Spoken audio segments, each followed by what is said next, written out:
is News Hour on Ifako Radio. Good morning, I'm Olanireti Ololade.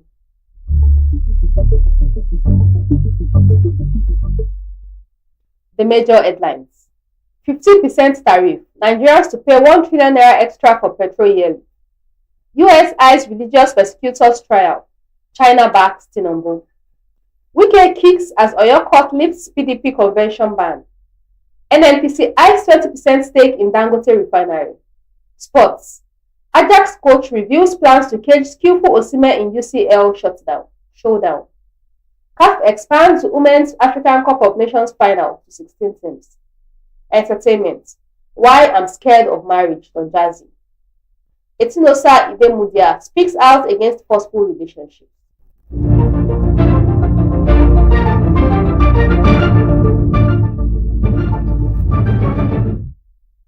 News in detail. 15% tariff. Nigerians to pay 1 trillion naira extra for petrol yearly. Nigerians will pay an additional amount of about 1 trillion naira annually on petrol imports, following the federal government's planned introduction of a 15% import tariff on premium motor spirit petrol.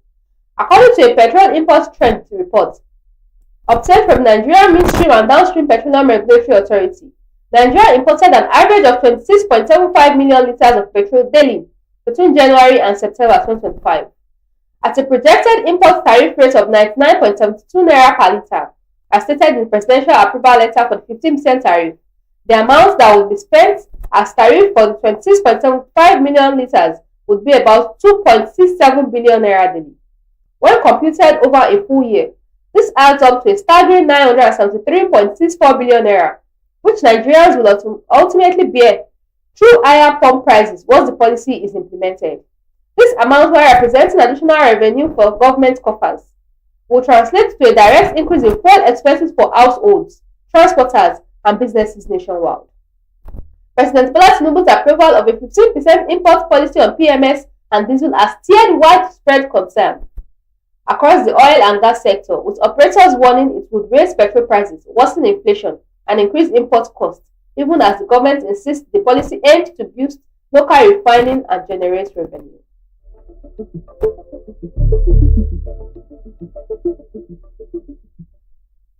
US eyes religious persecutors trial. China backs Tinubu. Following its designation of Nigeria as a country of particular concern, the United States has said it will work with the federal government to take decisive actions aimed at arresting perpetrators of religious violence, protecting Christians, and rescuing those held hostage. The chair of the United States Commission on International Religious Freedom, Vicky Axler, whose recommendation led President Donald Trump to blacklist Nigeria as a violator of religious freedom, disclosed this while welcoming the US leader's decision. Axler, in a statement, commended Trump for taking steps to address what she described as the persecution of Christians in Nigeria.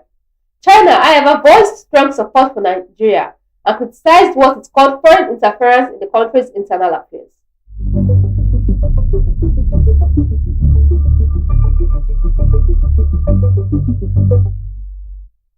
Wike kicks as Oyo court lifts PDP convention ban.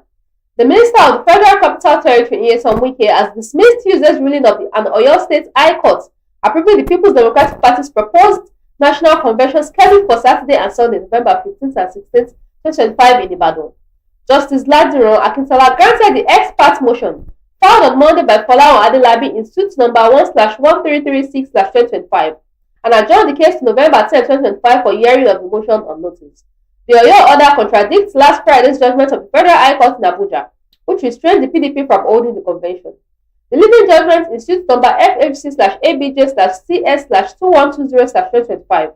Justice James Omotosho ordered that the convention be altered until the party complies with its constitution, the Nigerian Constitution, and the Electoral Act. The suit was filed by 3 aggrieved members of the party: Austin Nwachukwu, he was PDP chairman; Ama Abraham Unana, Abia PDP chairman; and Tona Alap George, PDP secretary, South. Justice Omotosho directed the PDP to go back and put its house in order and to give the statutory 21-day notice to INEC before it can proceed with the proposed convention.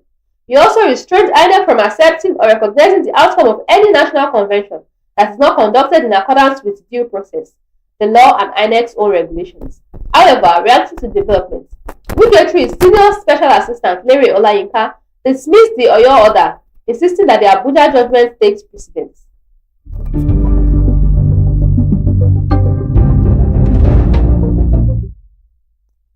NNPC eyes 20% stake in Dangote Refinery.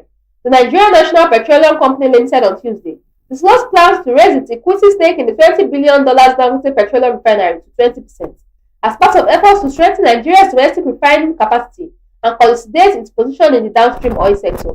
The Group Chief Executive Officer of NNPC, Bayo Ojulari, made the disclosure while speaking at the Abu Dhabi International Petroleum Exhibition and Conference 2025. Ojulari said the move aligns with NNPCL's long-term strategy to deepen local participation in the energy value chain and ensure energy security. The company is working towards increasing its stake in Nigeria's Dangote Refinery to 20%, Ojulari said as reported by Reuters. His remark came just weeks after President of the Dangote Group, Aliko Dangote, revealed plans to list between 5 and 10% of the refinery's shares on the Nigerian exchange within the next year, mirroring the public listing models of its cement and sugar subsidiaries.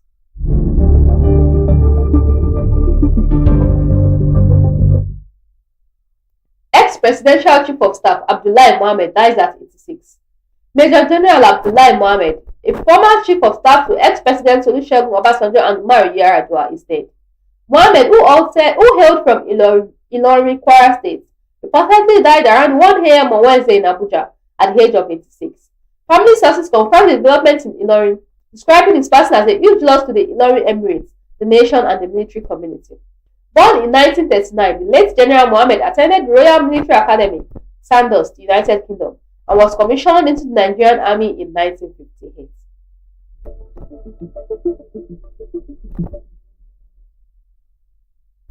APC USA backs Tinubu rejects US threats over CPC tag. The All Progressive Congress in the United States has urged President Donald Trump to prioritize diplomatic engagement rather than military action following the designation of Nigeria as a country of particular concern. In a statement issued in Washington on Tuesday, APC USA Chairman Professor Tai Balofi commended Trump's advocacy for global religious freedoms, but argued for a diplomatic approach as the best path to resolving security challenges in Nigeria. President Trump's vigilance honors the sacred values that unite America and Nigeria. Yet, in the annals of statecraft, it is through dialogue, not division, that enduring peace is forged, he said. Trump's comments made on October 31st and followed by November 2 post on his Truth Social platform, calling for U.S. forces to prepare for possible action, have sparked global reactions.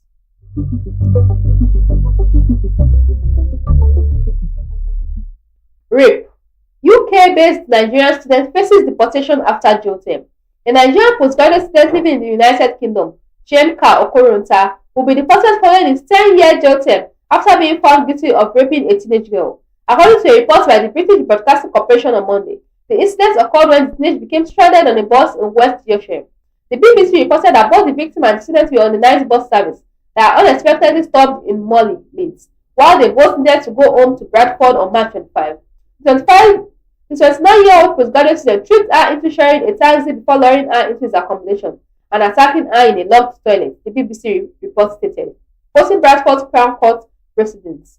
Okoronta, originally from Nigeria, must also serve 3 years on an extended license and register as a sex offender for the rest of his life, the report added.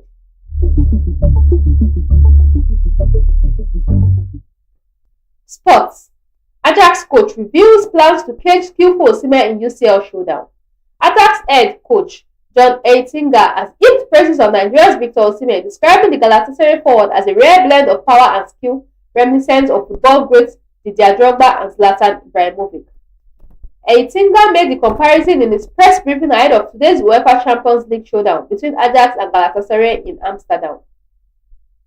The Dutch manager admitted his side must be cautious of the informed striker, whose blistering pace and strength have made him one of Europe's most feared attackers. If I were to compare Osimhen to someone, it would be these two players, Drogba and Ibrahimovic, Eitinga said. He combines both strength and speed, and his physical presence is incredible. We must be fully focused to contain him.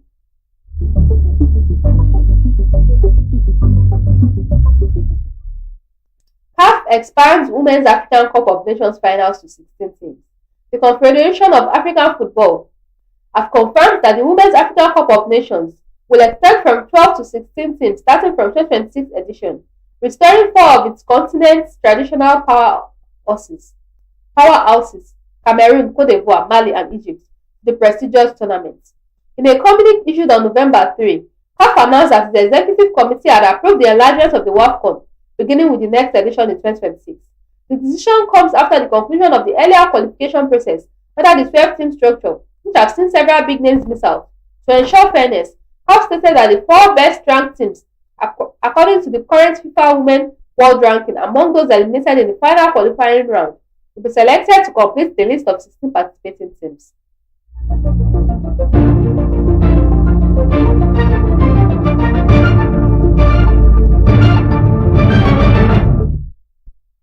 Entertainment. Why I'm Scared of Marriage, Don Jazzy. Music executive and producer Michael Collins Ajere, popularly known as Don Jazzy, has opened up about his view on love, marriage, and religion, revealing that despite his success, he still harbors fears about relationships and commitments. The 42-year-old, who was previously married in 2023 but divorced 2 years later, spoke candidly during an interview with Abby FX on YouTube on Monday. He disclosed his ideology on relationships, personal growth, and how his perception of love has evolved over time. There are good ones, there are bad ones. My parents were madly in love before my mom died. We see examples like that make you believe in relationship and crave it and want something like that, Don Jazzy said.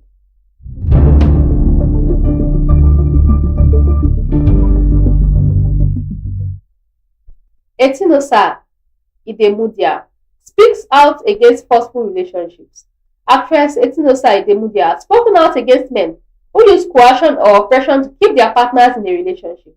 In an Instagram post, she questioned the logic behind forcing someone to stay in a relationship, asking how anyone could expect peace and normalcy to follow.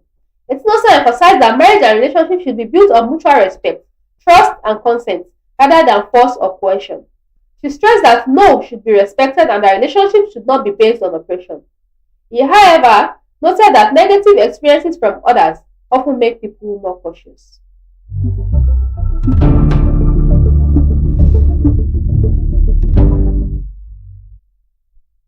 Recap of the major headlines. 50% tariff, Nigerians to pay 1 trillion naira extra for petrol yearly. US eyes religious persecutors trial, China backs Tinubu. Wike kicks as Oyo court lifts PDP convention ban. NNPC eyes 20% stake in Dangote refinery. Sports. Ajax coach reveals plans to cage skillful Osimhen in UCL showdown. CAF expands Women's African Cup of Nations finals to 16 teams. Entertainment. Why I'm Scared of Marriage, Don Jazzy. Etinosa Idemudia speaks out against forceful relationships.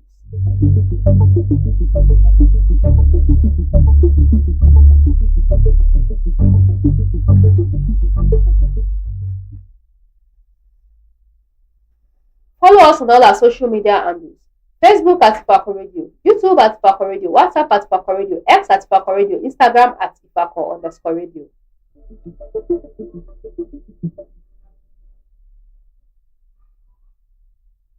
For news reporting, contact us at ifakoradio@gmail.com or call or WhatsApp 091 2222 7433.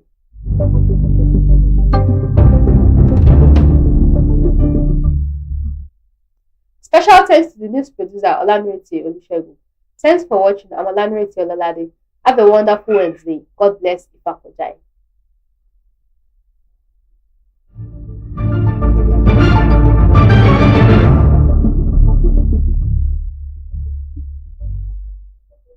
Looking for reliable brand for import and export, logistics and cargo services, ticket booking, or general merchandising? At Divine and Grace Enterprises, they specialize in seamless global trade, efficient cargo handling, top-notch travel support, and trusted merchant services.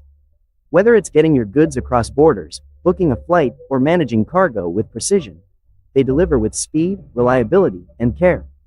You can visit them at Nako Export Warehouse, International Airport, Ikeja, Lagos State. You can contact them on 0803-406-1483, 0817-287-4375, or email it divineandgraceenterprises@gmail.com. Divine and Grace Enterprise, your reliable brand for logistics and merchandise.